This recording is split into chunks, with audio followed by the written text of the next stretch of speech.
Prime rib is one of my favorite meats of all time, but we're gonna take it up a notch today on Deep South Foodies. We are talking about smoked prime rib. And man, do we have the perfect cook to show you today. We're gonna give you everything that you need to know. Recipes are gonna be in the descriptions down below.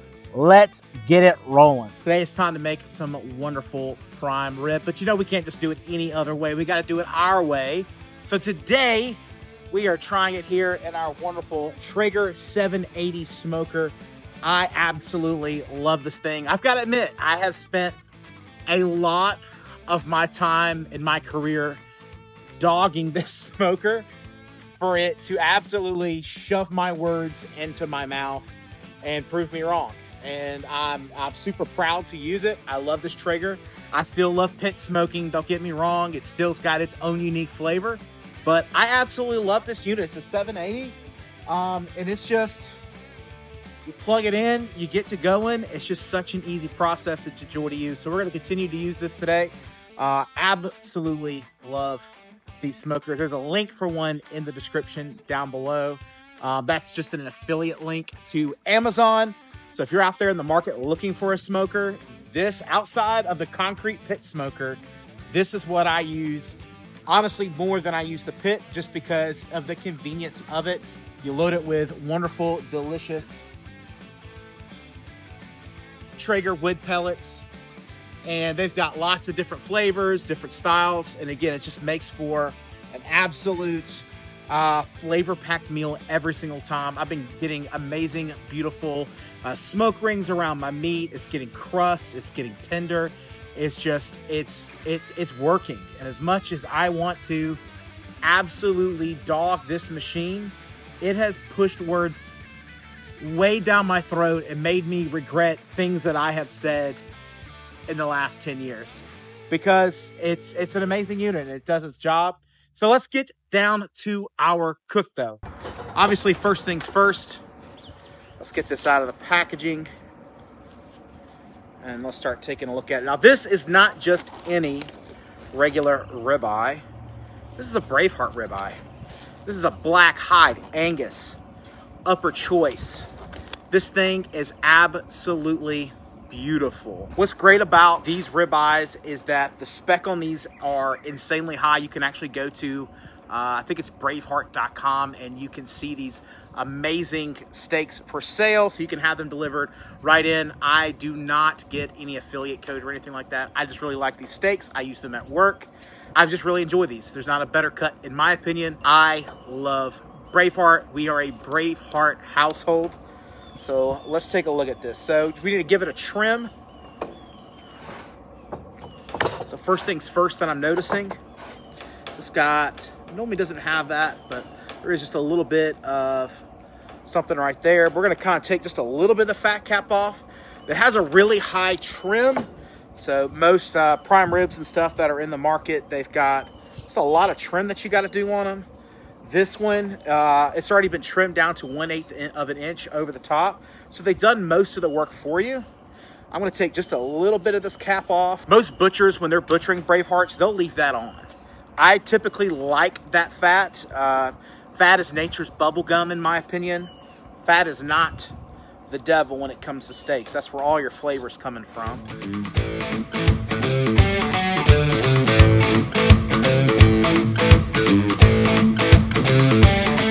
None of that's gonna go to waste. We're actually going to add that into a cast iron here and render that fat, smoke that fat, and that's gonna give us a nice lard that we can put over the top of this whenever we go to wrap it. So absolutely looking great. Let's flip it over just to kind of take a look on the underside.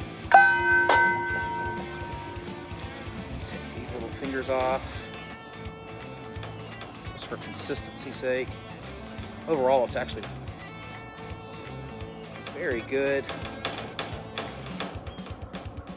But I'm going for the very best of best, because I am taking this for someone else to taste.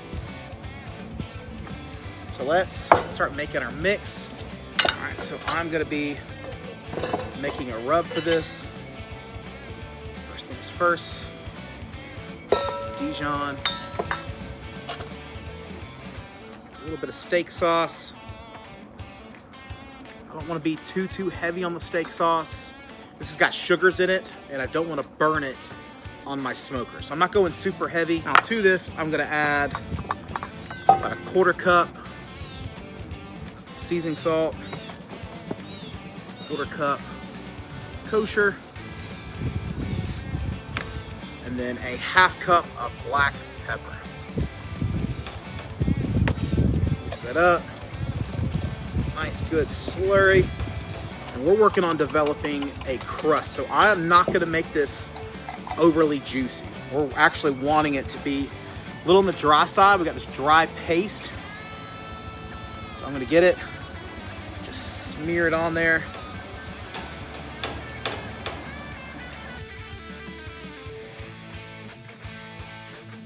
Remember, this isn't seasoning all the way into the center. So we are needing to make sure that we put this on a little on the heavy side. So whenever we do slice, we're getting flavor all the way into the center of our bite. Now, smoking a prime rib is going to require a couple of things. Obviously, we need to keep a great attention to the consistency of the smoke, but that's made easy by the Traeger. And that's why I like Traeger, especially for these more expensive cuts of meat. On the pit smoke, the wind blows and it messes with the temperature and it really can mess up your day. This in the Traeger 780, man, it's just made easy. It's very simple. It's gonna hold consistency.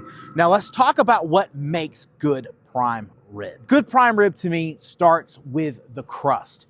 It's very important to have a super salty, black peppery crust on the outside that literally is like this bark. And that's what's great about smoking it, is we really have the opportunity to develop this crazy level of bark that goes around. And that's why I think smoking a prime rib is better than any other method of prime rib. Second thing to good prime rib is obviously the cook itself. It's an even cook. We're not wanting it to be blood red. We're not wanting it to be gray with a dash of red. Good prime rib is pretty much red all through the center. It's a very consistent cook. And so what makes that doable here in the Traeger 780 so well is, yes, there's a smoker piece that comes to the bottom. It's really hard to see because it's all black, but there's a plate that goes up underneath this grate. That plate disperses the heat very well. A lot of times in smokers, the offset is off to the side, so the heat is directly hotter on the right side than it is to the left side. And so what ends up happening is you have more done on one side than the other. But because the smoke comes from the bottom and that plate is there, it spreads the heat around and it spreads the smoke evenly over that item. So we're more likely to have a consistent cook than a traditional offset smoker. Again, Traeger, check it out. Just check it out. That's all. That's all. So with that said, I'm going to gently get this prime rib onto here. Oh yeah, that's delicious. Now to get that bark, we're gonna have to do something a little funky that maybe you're not used to doing on a smoker. That being that we're gonna cook it at 2 different temperatures.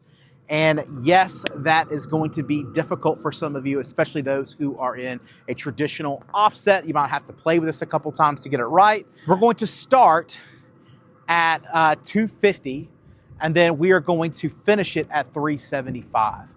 At 250, we're going to slow cook. It's almost like a reverse sear. We're going to slow smoke it, really kind of dry out and make that bark, really develop that smoke flavor.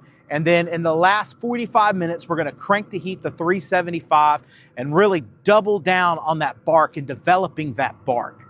We really want all of this to just get super crispy on the outside, render all of that fat, and make the most delicious prime rib we've ever had. Make sure you got your Therm Pro. Now these do have thermometers. Yes, they are Bluetooth.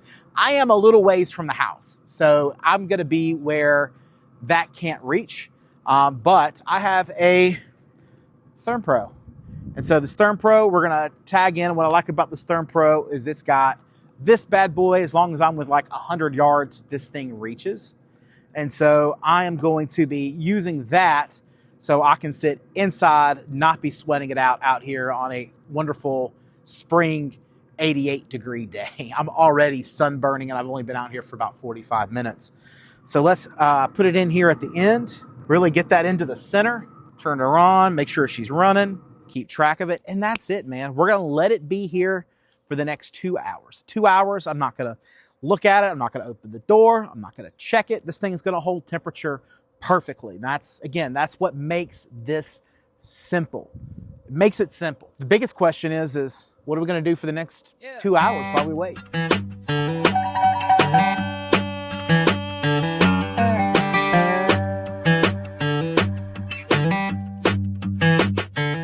Maybe you need to make some amazing, wonderful sides, and make sure that you stay on this video because there's going to be amazing sides that you could be cooking with this prime rib that are on the end screens. So make sure that you check that out. It's a great playlist. There's just so many items that are in there that you could be making with this. My favorite are the collard greens, the fried cabbage, red beans and rice. I absolutely love it.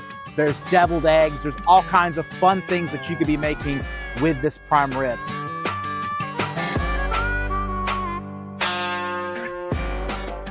It is finally time to start checking in on this meat. It has been 2 hours. We're sitting at just a little over 100 at 103.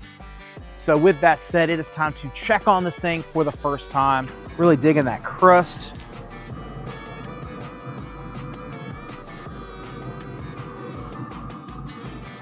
We're gonna keep letting it ride till about 115. So we have about 10 more degrees to go before we're gonna start cranking up that heat, getting that last little bit of crust on there.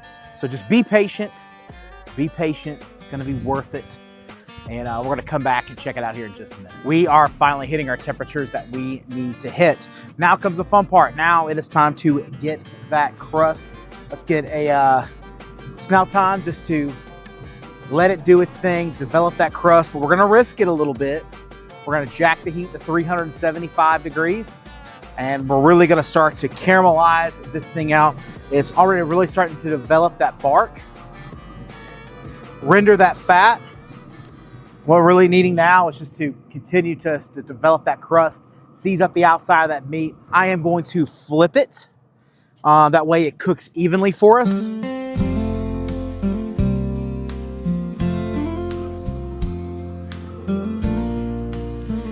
All right, lowering the hammer.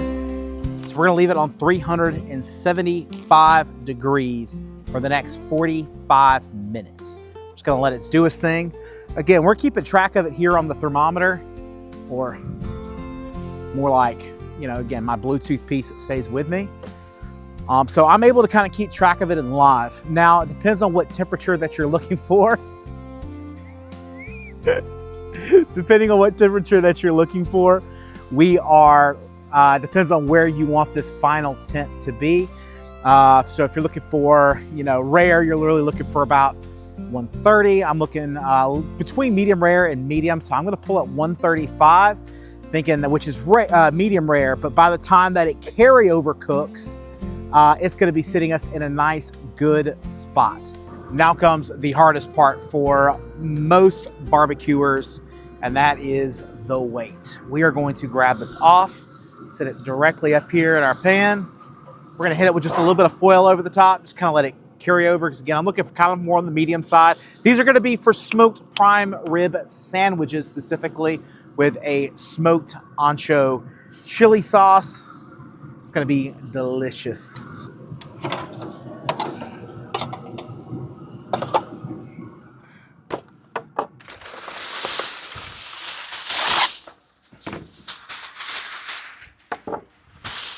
Give it a nice good wrap.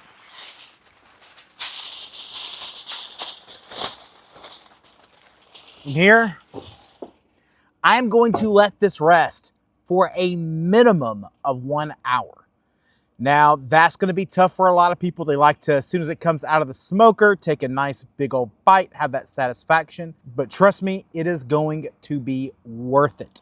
All we gotta do is just let it relax. It is officially time for the reveal of the inside of this prime rib. Let's take a look. Let's see what we got. feel like I should do some Salt Bay stuff.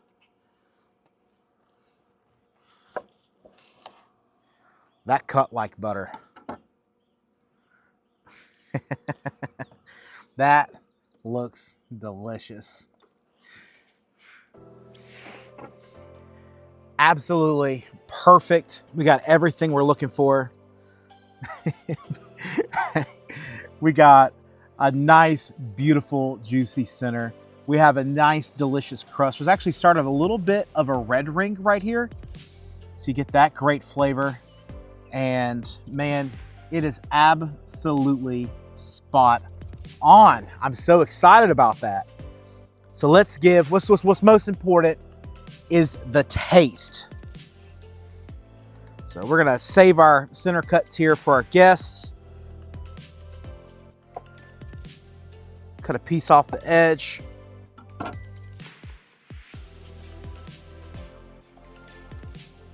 Oh my God. So good.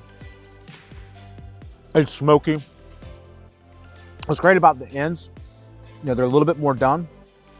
It's just, again, just gonna render out that fat just a little bit more, which kind of makes it more juicy. Brought in the man himself in for a second opinion on the prime rib. I promised him a delicious, perfect smoked prime rib today.